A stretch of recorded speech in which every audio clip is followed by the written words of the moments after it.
জাহান্নামের অতল গহ্বরে আগুনের ছোঁয়া লাগে এক ধরনের গাছ হয়, কাঁটাযুক্ত দুর্গন্ধযুক্ত একটা গাছ, এটার নাম জাক্কুম। জেনে রাখবেন কি নাম?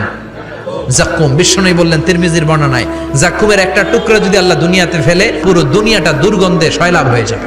পুরো দুনিয়ার মানুষগুলো জাক্কুমের গন্ধে ওই জায়গায় শেষ, পুরো দুনিয়াটা নষ্ট হয়ে যাবে। ওই কাঁটাযুক্ত জাক্কুম তাদেরকে দেয়া হবে, ক্ষুধার চোটে জাক্কুমই খাইতে শুরু করবে। আহা, খেতেও পারবে না, গিলতেও পারবে না, এবার কয় পানি দাও। জাহান্নামীদের জন্য 4 ধরনের ঝর্ণা আছে।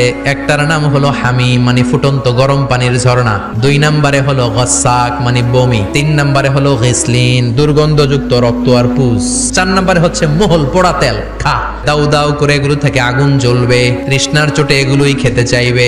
এগুলোর পেয়ালা যখন মুখের সামনে আসবে, এগুলোর উত্তাপে গালের গোশত, চোখের গোশত, কপালের গোশত গুলো ঝলসে ঝলসে পানির মধ্যে পড়ে যাবে। তৃষ্ণার চোটে না পেরে ওইটাই গিলবে, যেখান দিয়ে বেরোবে কেটে ছিঁড়ে শেষ হয়ে যাবে।